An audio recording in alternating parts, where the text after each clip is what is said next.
En el sistema alimentario, la distribución es un eje fundamental en la medida que conecta la producción con el consumo de los alimentos. Entonces, la distribución va tomando unas características, realiza unos procesos y tiene unos actores involucrados que dependiendo de ellos se va modelando.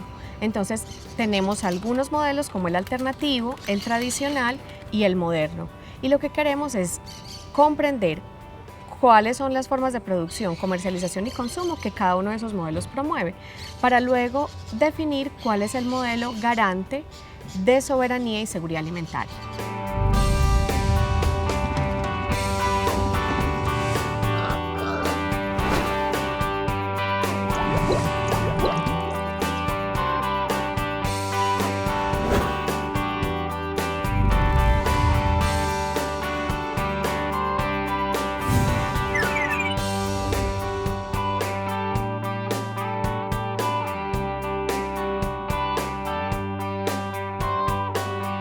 El modelo tradicional de distribución de alimentos, desde sus orígenes, parte como un punto de encuentro entre los productores y los consumidores.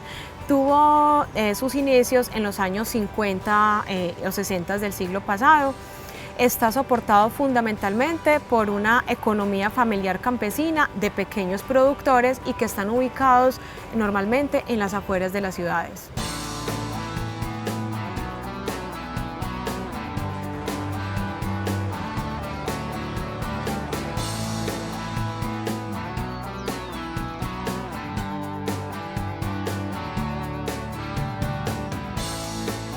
Vea, esta es mi finca, entonces vamos para que vayamos allá para mostrarle todo. Bueno, vamos. Vamos. ¿Y hace cuánto llevas cultivando? Siempre, toda la vida, mejor dicho, estudié quinta de escuela y de quinta de escuela me salí y era trabajando en la finca. La característica fundamental de los productores que abastecen el modelo tradicional de distribución de alimentos son productores que normalmente tienen una formación muy básica o nula prácticamente, son productores que están ubicados en estratos socioeconómicos 1 o 2 y son productores que están o tienen más bien como unos microfundios o unos minifundios que son menores a 10 hectáreas. Tienen unas prácticas tradicionales muy marcadas. Lo primero es que están fundamentados por una mano de obra que es familiar, la cual tiende a la escasez por el bajo relevo generacional. Otro punto importante es que ellos abordan prácticas tradicionales en el cultivo, digamos en el momento de cultivo, ¿cierto? O en el cuidado de los alimentos, desde la utilización de agroquímicos tanto para fertilización como también para controles de plagas y enfermedades. Y este es el repollo que es un cultivo que me gusta mucho para trabajar, pero a veces la plaga, lo que le estaba comentando a usted del bel, que es un cultivo que le echo el repollo, entonces en el cogollito uno le ve mucho gusanito por ahí, entonces estoy tratando de mirar otros venenos para echarle, porque ¿cuál es el problema? Yo saco el cultivo a vender y entonces me pone mucho, lo castigan mucho en el precio a uno por el rotado, no porque lleve la plaga, sino porque está muy roteado. Don Miguel, ese proceso de venta, entonces, ¿cómo lo hacen? Yo tengo un camioncito para bajar la carga, la vendo de los intermediarios acá en Santuario. Pero entonces, porque yo llevarla a Medellín o así no me daría, porque entonces descuidaría la finca. Entonces yo siempre estoy acá y la vendo la llevo a Santuario. Ahí la vendo, no solamente a un cliente, si yo mantengo 3 o 4, porque uno tiene que buscar el precio. Entonces si uno me paga bien, el otro me paga más bien, entonces ya. Pero en ese sentido me considero que me va bien, porque la calidad, de ser buena calidad, uno vende bien también. La asociatividad en productores, desde el punto de vista de la investigación, a quienes se llegó a través del ejercicio de entrevistas, no se evidenció. Obviamente es necesario porque en la medida que el productor se asocia y es capaz de trabajar con el otro, es capaz de generar unas dinámicas que le van a disminuir los costos en el transporte, costos en la producción, costos en la misma dinámica de distribución general. Eso no existe, o por lo menos desde la investigación no logramos hallar un indicio que nos diera muestra de eso.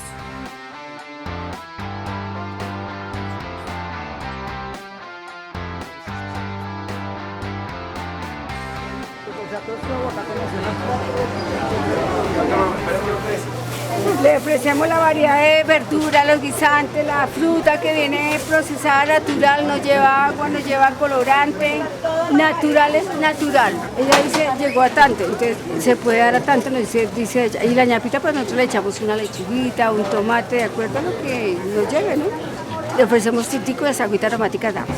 Uno día a día aprende cosas nuevas para que el cliente no se vaya.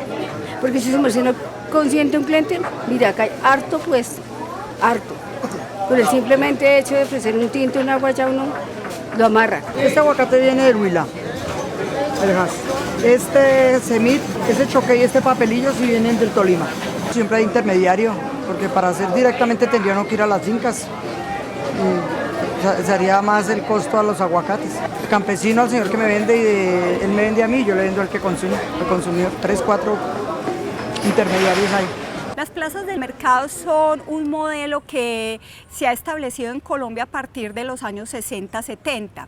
Sin embargo, son modelos que nos trae de la tradición europea, modelos que vienen de esas ágoras de Roma o de esas plazas de mercado españolas. México también tiene un modelo importante en plazas donde la gente se reúne a discutir, a mercadear, ¿cierto? Entonces acá a partir de los años 60 y 70 empieza la normatividad desde las diferentes regiones, a decir, debemos tener unos lugares donde podamos contar con alimentos de diferentes variedades para que la gente venga acá y los compre y sepan que son sitios que están adecuados para eso que ellos quieren. Entonces se han convertido también en un punto de encuentro de diferentes estratos de la sociedad. La mayoría de productos que encontramos en las plazas en este modelo de distribución tradicional son productos agroalimentarios frescos y provienen de zonas cercanas a las ciudades. Y en otra proporción están los de origen nacional y en menor proporción los importados.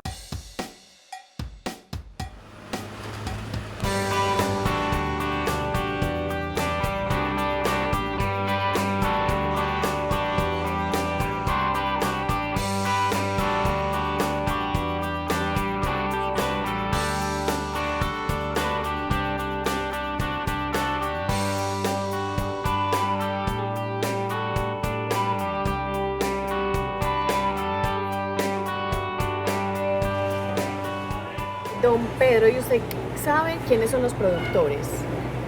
No, ¿qué le diera yo? Nosotros compramos allá unos intermediarios, no directamente al productor, sino más que todo intermediarios. ¿Y sabe cuántos intermediarios? En el momento hay un proyecto que tiene la alcaldía de Medellín que tiende a que traigan directamente los productos del campo acá, pero hay un proyecto en este momento que apenas están empezando. ¿Y usted qué piensa de ese proyecto?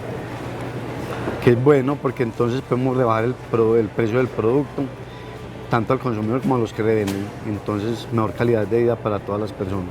Referente al aspecto de la intermediación, encontramos varios hallazgos en la investigación. El primero de ellos es, por ejemplo, que el origen de este modelo de distribución tradicional de alimentos, por ejemplo, que es en las plazas de mercado, que supuestamente es un punto de unión entre lo que es un productor y un consumidor, vemos que quien oferta o quien está en estos puestos de mercado no es un productor, sino que es un comercializador o, digamos, un intermediario, ¿cierto? Esta intermediación viene directamente tanto desde la finca o desde la unidad productiva, ¿sí? Donde esta persona, este comercializador o este intermediario accede de estos productos y él los lleva o los transporta o luego los comercializa en la plaza de mercado, directamente a la persona que está en el puesto de trabajo o también a otro punto de intermediación. Si me voy para la plaza, entonces me voy para un local que tenga mucho, poquito, como para saber cuál es el que es uno solo o muchos intermediarios. Sí, yo con mucho gusto le contesto. Los que tienen puesto en la mayorista, así, puestecito así, son revendedores terciarios, que usted le van a vender como venden en un supermercado, que es muy costoso todo. Los que llegan, las personas que tienen un camión, llega el camión allá y a usted le venden de ese camión, eso es el primer intermediario que puede existir y le venda más barato. Pero ¿qué tiene que hacer usted? Comprarle por bultos o por canastas o muy al por mayor.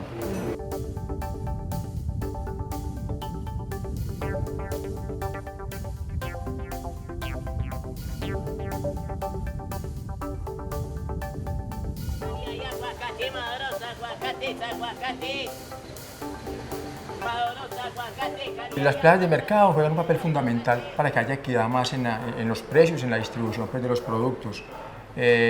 Yo pienso que habría que fortalecer muchísimo las plazas de mercado a nivel nacional, que sería la verdadera importancia, que haya una política realmente pública para fortalecer las plazas de mercado.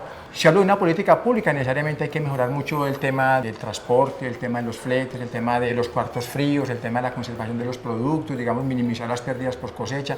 Hay muchas cosas que se pueden hacer en las plazas de mercado que tienen que ser lideradas también por el Estado.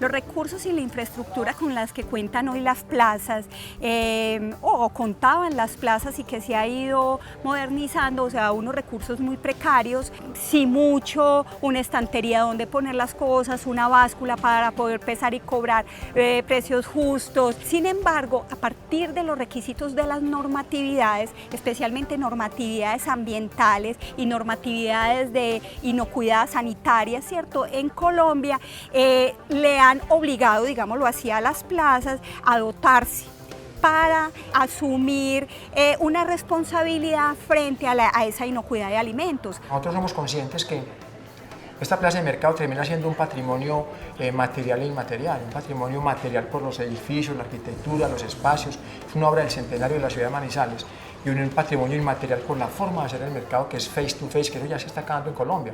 Quedan unas 3 plazas de mercado como estas que se han conservado con el paso de los años, tanto en su edificio como en la forma de hacer el mercado. Digamos que eso nos enorgullece, ese es el patrimonio lo que tenemos que defender. No es coger esto y meterle 30, 40, 50 mil millones y convertirlo en un carulla, no nos interesa. Nos interesa que siga siendo la plaza de mercado de la ciudad de Manizales, pero dándole unas condiciones, digamos, de sanidad, de comodidad, de parqueaderos, sanitarios, etcétera, que sean más acordes a lo que en este momento exige una ciudad moderna como Manizales.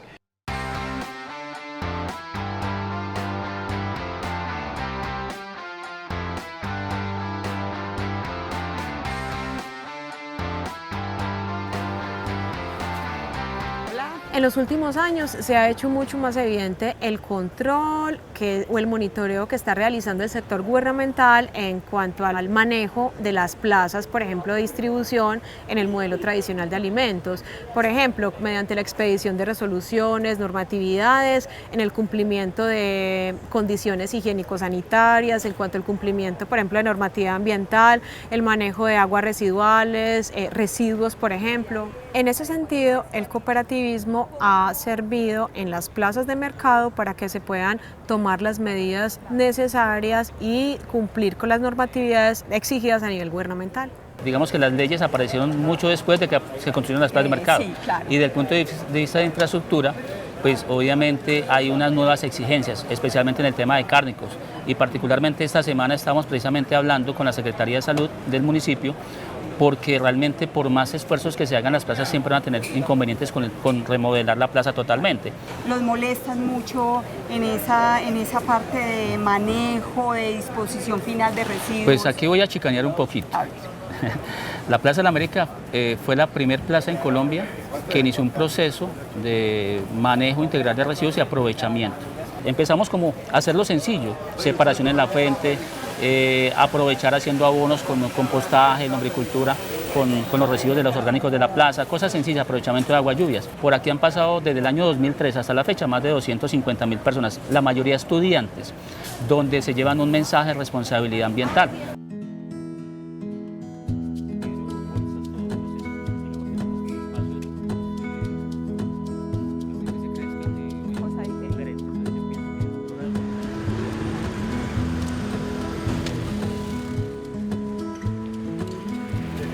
Viviana, ¿cómo nace la Alianza por el Buen Vivir? La Alianza por el Buen Vivir es una iniciativa que surge desde la Secretaría de Inclusión Social, Familia y Derechos Humanos de la Alcaldía de Medellín, desde el equipo de seguridad alimentaria. Iniciamos con un encuentro entre comerciantes y asociaciones. Ellos vinieron acá, conocieron la plaza, los comerciantes conocieron los productores Y después hicimos una rueda de negocios. En esa rueda de negocios justamente lo que se hizo fue una negociación de los primeros productos, tratamos de pactar pues como precios. Obviamente el proyecto no intervino en el tema pues ni de precios, sino que lo que hizo fue hacer un acercamiento en esos dos eslabones de la cadena, porque lo que queremos es que el comerciante de la plaza no se surta en la mayorista, sino que por el contrario se surta de los productores y acortemos la cadena de abastecimiento. Entonces, ¿qué queremos? Traer algunos tenderos de la zona 1 de la ciudad para que se surtan directamente de los comerciantes de la plaza de Campo Valdés y los comerciantes a su vez que se estén surtiendo de estas organizaciones que te comento. De alguna manera entonces seguimos acortando la cadena de abastecimiento y el precio final que llega al consumidor tiene que ser distinto, sea en 50, en 100 pesos por kilo, y la calidad indiscutiblemente es distinta. Existen muchas problemáticas al interior de los sistemas agroalimentarios y por eso es que en este momento los sistemas agroalimentarios no son eficientes. Inicialmente hay problemáticas en el tema del eslabón productor, donde obviamente hay un tema de ineficiencia en la producción, hay un tema de baja productividad, hay un tema de bajo acceso a crédito, hay un tema de poca asistencia técnica o acompañamiento, poca infraestructura. En el eslabón comercial obviamente hay mucho el tema de monopolio, el tema de intermediación. En el eslabón de consumo hay poca cultura de consumo de frutas y hortalizas. El sistema agroalimentario en este momento no tiene un problema de oferta ni disponibilidad. Yo creo que el sistema agroalimentario tiene un problema de articulación. Realmente no hay una articulación concreta en cada uno de los eslabones y los actores que participan. Desde la Alcaldía de Medellín se están manejando varias estrategias o programas alrededor del mejoramiento del sistema agroalimentario. Uno de ellos es el tema de las huertas para el autoconsumo, que también están con miras a la generación de excedentes para articular un poco esto a los mercados campesinos, que es una estrategia que también funciona para acercar el productor con el consumidor. Estamos trabajando también al interior del equipo de seguridad alimentaria en el proyecto Alianza por el Buen Vivir, donde pretendemos articular todos estos eslabones de la cadena, no es tan simple acercar productor-consumidor, sino contemplar todos los actores que participan de la cadena y trabajar por el tema de actualización o generación de políticas públicas que mejoren el sistema de abastecimiento de la ciudad. ¿Cómo funciona específicamente la compra pública en este programa? Desde el programa de alimentación Medellín, nosotros tenemos establecido que las compras locales se le hacen a pequeños productores. En el momento nosotros tenemos compras a dos de nuestros corregimientos. Estamos comprando en Palmitas y estamos comprando en Santa Elena. En el momento de lo que va a transcurrir del año llevamos más o menos 7 toneladas de alimentos comprados a pequeños productores. ¿Qué tipo de alimentos pueden proveer esos productores? En estos momentos ellos nos están proveyendo lo que es papa criolla, cebolla junca y tomate chonto. Entonces entre esos 3 productos les estamos realizando nosotros compras a esos pequeños productores. Y lo que estamos aspirando es que no solo sean estos pequeños 4 productos, sino que sean productos como arroz, productos como la panela, productos como algunos granos que se producen en Antioquia. Eso es lo que esperamos, ampliar mucho más este proceso. El consumidor institucional en las diferentes ciudades donde se hizo la investigación tiene un comportamiento diferente.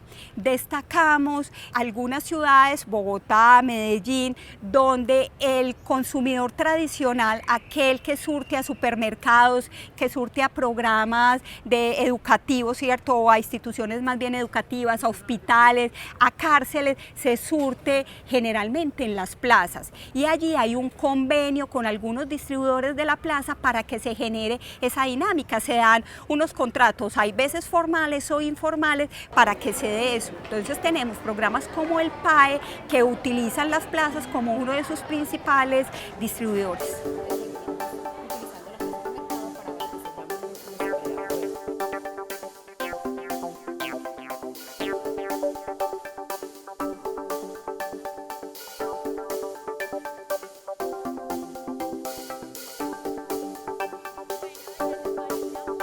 La formación de precios en las plazas de mercado es un aspecto muy importante.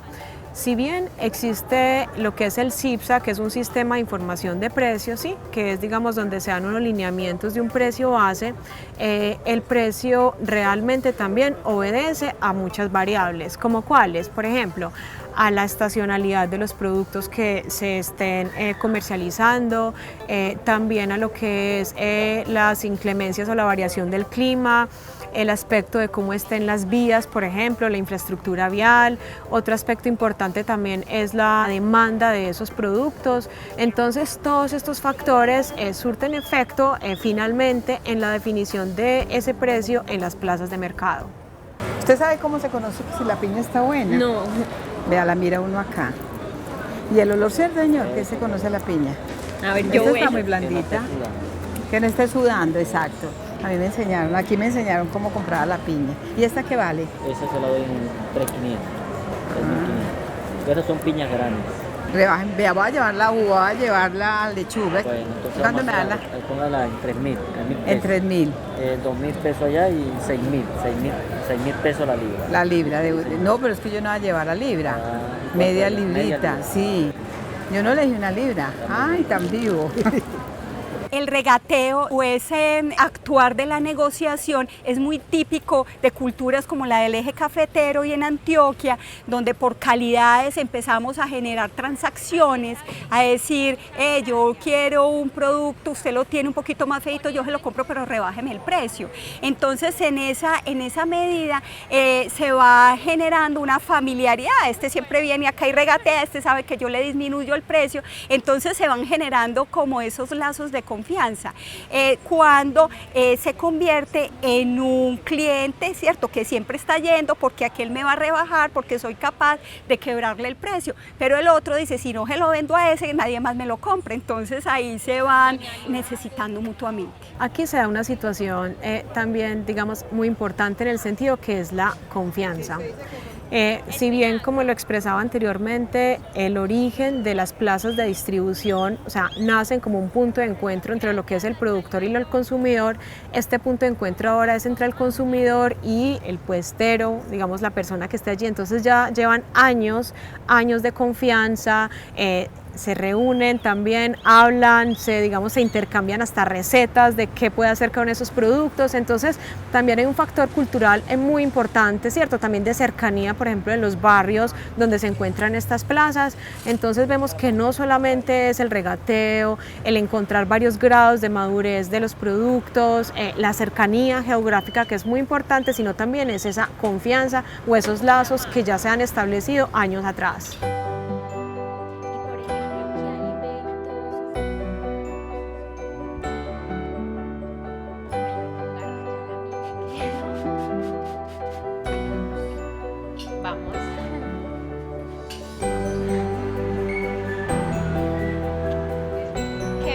Espectacular. Es importante involucrar dentro de un sistema agroalimentario a todos los actores que participan de la cadena, no solamente el eslabón productor, consumidor, comerciante, transportador, sino que también es importante involucrar la academia con las investigaciones, involucrar la empresa privada, involucrar las entidades financieras. Yo creo que cada uno de esos actores puede aportar bastante y la integralidad de ellos dentro de un sistema de abastecimiento puede hacerlo mucho más sostenible en el tiempo. En el modelo tradicional de alimentos hay un gran potencial porque es en uno de los que se mueven más grandes volúmenes y de hecho por eso es uno de los modelos más frecuentados por consumidores institucionales. Sin embargo, hay que trabajar un poco más en el tema de reconexión del modelo. Todavía en una plaza satelital puede potenciarse la relación que hay entre consumidores y distribuidores, pero hay que trabajar un poco más en cómo nos conectamos con el productor, que de hecho fue como nació el modelo. El modelo nace para que el productor tenga un escenario en la ciudad para conectarse con su consumidor, entonces podemos volver a repensar cómo hacer esa reconexión. El modelo tradicional puede mejorarse en la medida que se capacite a las personas. Es necesario educar a las personas, capacitar a las personas y en otro sentido acercar el productor, conocer ese productor y saber por qué es importante el productor para la cadena, que en ese modelo carece de eso. Darle también información más confiable al consumidor, donde el consumidor se sienta también parte de ese modelo de distribución. ¿Qué puede ofrecer el modelo? El modelo ofrece una infraestructura importante. En las ciudades visitadas hemos conocido lugares bien dotados, bien ubicados, donde pueden converger ahí modelos tradicionales y modelos alternativos que se conversen entre los dos y puedan apalancar realmente un abastecimiento para las ciudades.